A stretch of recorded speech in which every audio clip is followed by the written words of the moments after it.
بسم الله الرحمن الرحيم.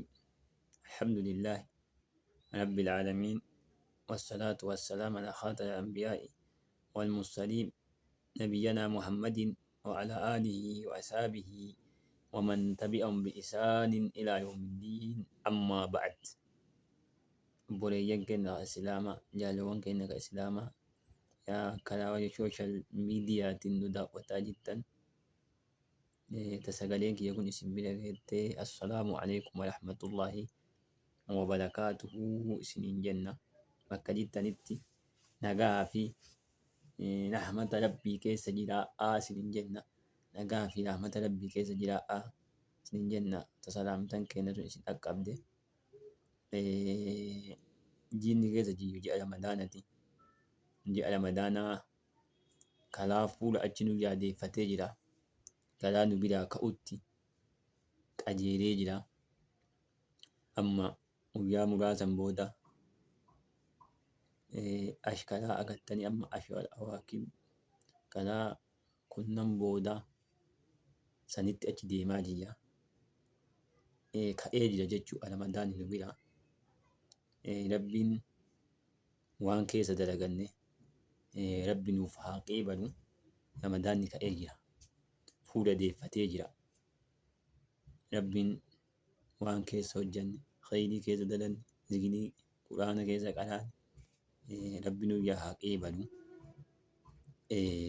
Waanuma xiqqoo walii himna. Isinillee waanuma eegana agattanii bulii kunnan booda kanaan wal qabattu.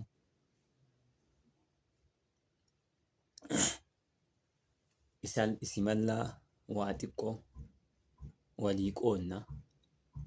Wanni walii qoonnullee hadiisuma rasuula rabbiiti sallallahu alaihi wasallam.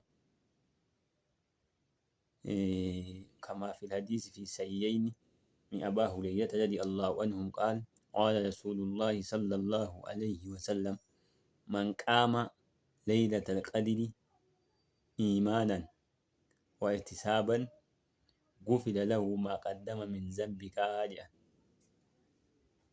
نمني bulii kunnan san dhaabate uf qabee dhaabate uf qabee dalage ibaadaa dalage wanna inni dalage dirii inni duraan dalage rabbi isaaf iyya talaa haa jedhan. Gufira lahu isaafi alaalama min zambihi zambii inni duraan hojjataa ture zambii inni duraan dalagaa ture rabbiin isaaf iyya talaa jedhan. Rabbiin isa iyya darbaafi jedhan. Kanaafuu moo leeylatal qadri nama argatu rabbi nu haa taasisu. Nama eegana argantaniitiin zambii isaa guutuyyuu rabbi iyyataluuf rabbi nu haa taasisu. Leeylatal qadri ji'a darajaa qabdu, ji'a kabajaati. Guyyaa kabajaa jiinni keessa ji'a ramadaana ji'a kabajaati. Guyyaa kabajaa guyyaan leeylatal qadri buutu. Rabbiin immoo walla eegana argantaniitiin san gaxxamu rabbi nu haa taasisu. Walla san argatu walla leeylatal qadri argatu rabbi nu haa taasisu. Walla argateetiin illaa mirkaa'u rabbiin nu haa go'u.